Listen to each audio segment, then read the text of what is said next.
Morning, everybody. It is Wednesday, Hump Day, October 13th. Ooh, spooky, spooky. It's not Friday. It is almost 8 a.m. So,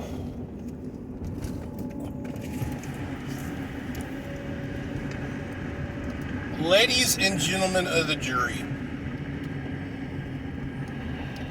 $64 million question. What is the end game of the Biden presidency? And A, it's ignoring of the southern border. B, it's ignorance. Well, let's not call it ignorance. It's desire, or the semblance of a desire to basically bankrupt the nation.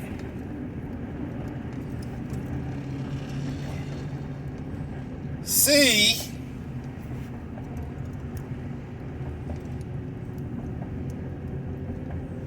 the ignoring, or the semblance of ignoring, the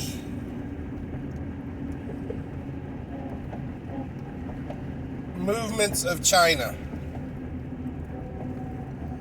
And I'm going to break down that particular one because A, China is a leading producer of technology. And they are also a leading producer. Oddly enough, they're a leading producer of windmills, windmill technology, solar technology, and electric automobile technology. They are a leading producer of this technology, and yet they personally are building more and more coal-fired plants daily. I mean daily. They have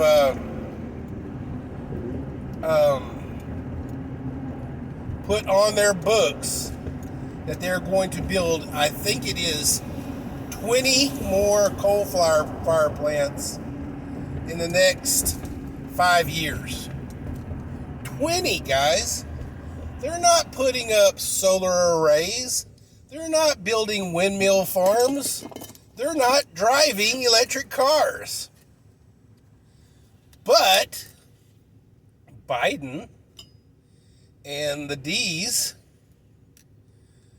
have given us a executive order that by 2030, gasoline automobiles will be, no longer produced. And here's the shits, guys. Automobile plants and automobile builders are following lockstep on this. But one more time, there is reports in rural Kentucky that there are over 1,000, possibly thousands of brand spanking new fresh off the plant floor. 4 trucks parked in a rural parking lot, a little field in rural Kentucky, full of trucks, 4 trucks. And you know what the problem is? They are ready to be sold. They are completely built, but they are missing chips.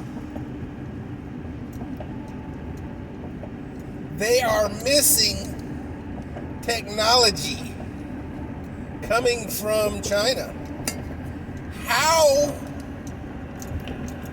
are we going to go electric cars when we can't even get the technology to run the cars we have right now? T-Mobile has a new plan that if you sign up for this plan with T-Mobile, you get a new iPhone, I think, every 2 years. How are they going to hold up that end of the bargain when you can't get enough chips to build an iPhone?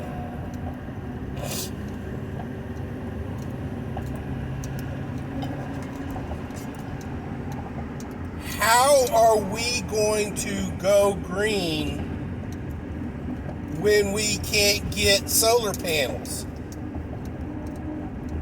from China? Ladies and gentlemen,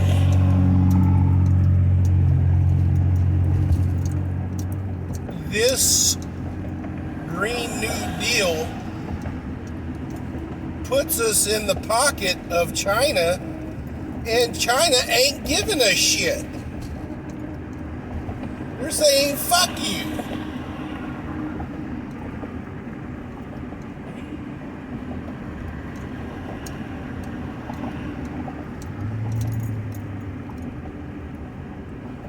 Afghanistan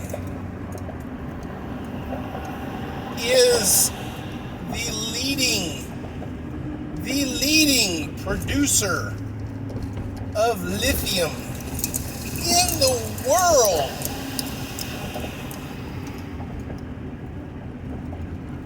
And we just gave it away, and China has already come in and giving the Afghanis, Chinese technology to reopen the mines.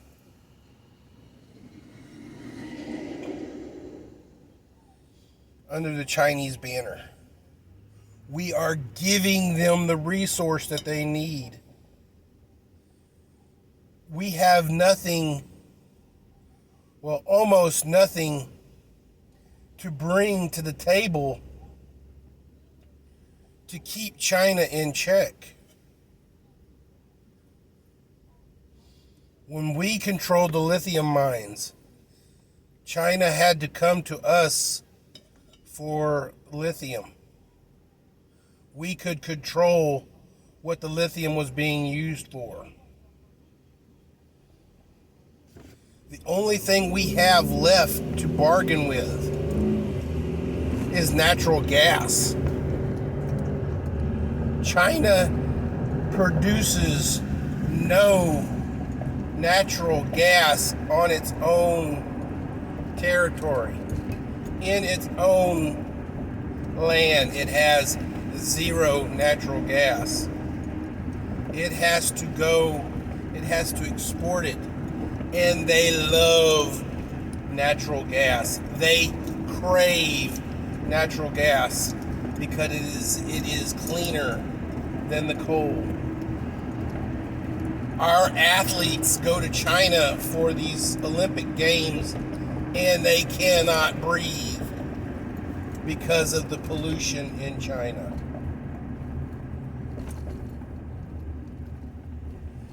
What is that old saying? A plumber will have the worst plumbing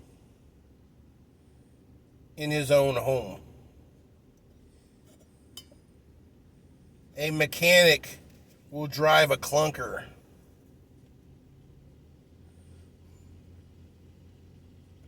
An electrician will have a scab box on his home. Ladies and gentlemen, China produces the most green technology, solar panels, windmills, electric cars, but they don't use it for their own technology. They don't use it at home because they know it is not sustainable. It is not efficient. You cannot have an electric car that does not run off of the freaking power grid. How are you going to go in your electric car when the power has been down for a week? When we had the Ice-Mageddon in February, we had rolling power failures, if not complete power failures, for almost a week. If your car could not be charged every day, how are you going, if that is your only means of vehicle, how are you going to go around and move around? You can't. The best electric cars have, I think, a 200-mile maximum radius that they can go. Maybe not even that, 100 mile. If you have only an electric car, that means you may be going to work one day.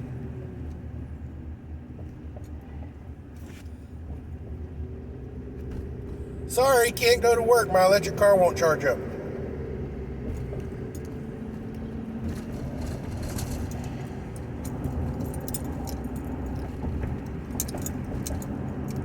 California already has rolling brownouts. Have had it for years. And yet, they are one of the biggest states for electric cars. How is that? How do you have an electric car and because of rolling brownouts, you can't charge your car up?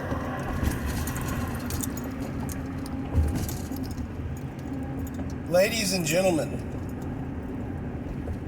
this is not sustainable.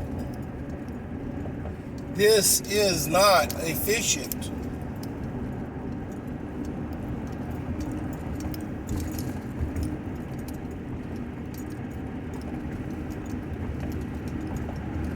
People think, okay, I'm gonna have the electric company put solar panels on my house. Woohoo!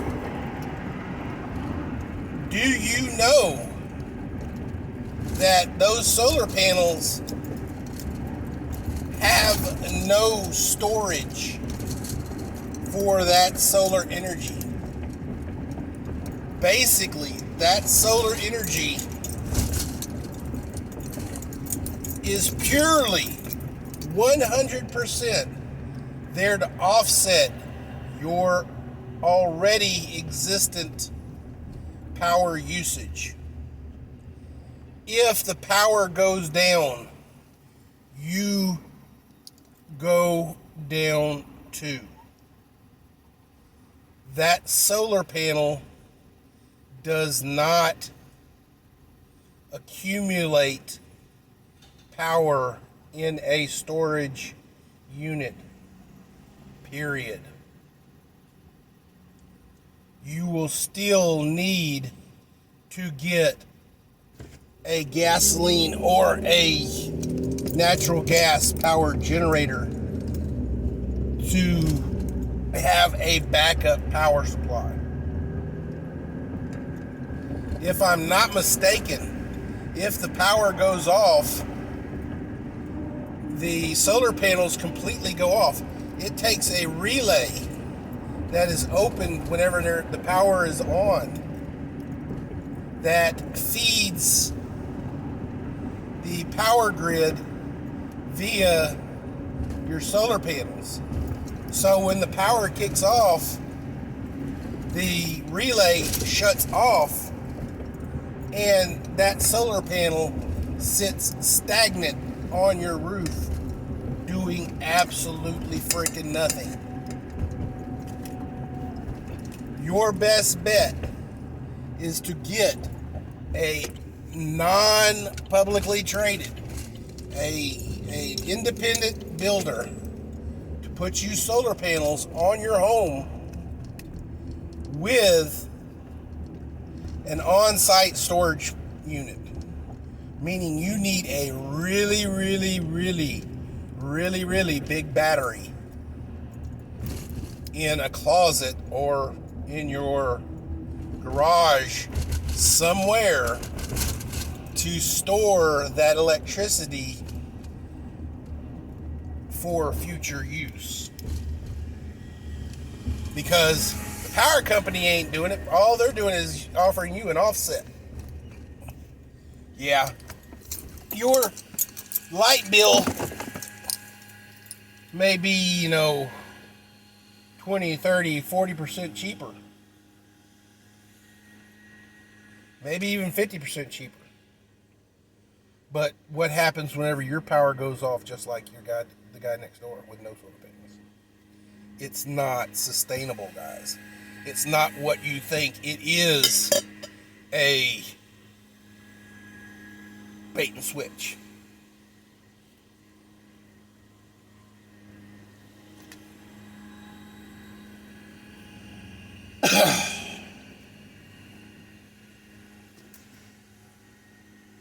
Ladies and gentlemen of the jury,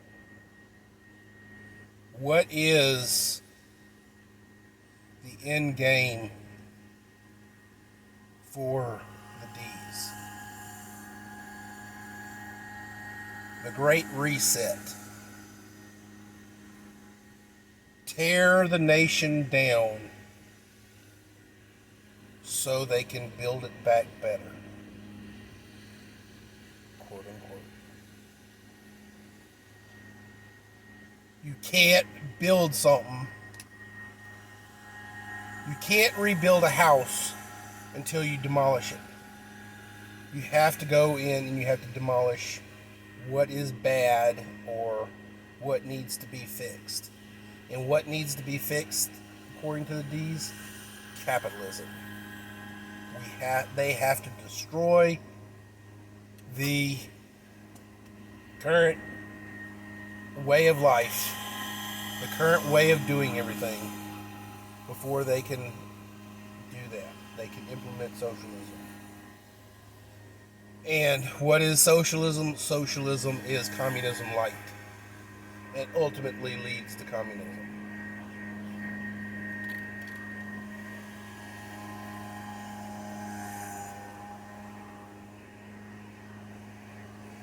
And what is communism? Tyrannical rule. It eliminates the middle class. 100% eliminates the middle class. You only have then two classes. You have the ruling elites and the peasants. You essentially send us back to the days of kings, queens, and serfs. Monarchs and serfs.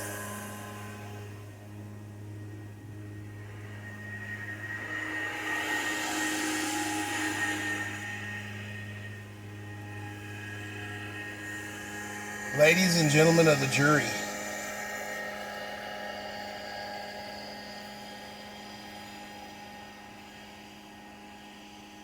what can and will stop this.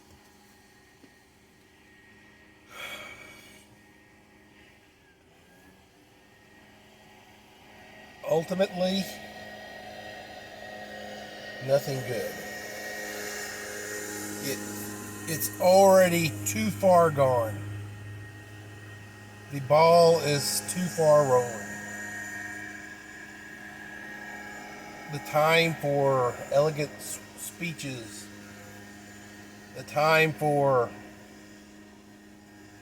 sit-ins and sick-ins and walkouts and protests and stuff like that are gone.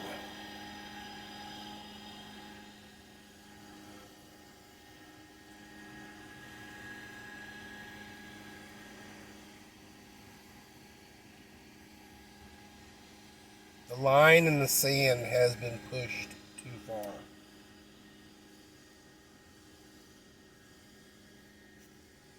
In the movie Despicable Me, when Gru goes into the Lehman Brothers bank to ask for a loan so that he can go up and steal the moon, there is the column artwork. If I do not mistaken, it's 4 columns. One is the man holding the column up high over his head. The next one, it's down on his shoulders. The next one is the man is down on his hands and knees, and the column is resting on its back, and he is scared. And the last column is the man is crushed under the weight of the column. Very, very good analogy, guys. We are being crushed slowly by our tyrannical dictators. Stay frosty.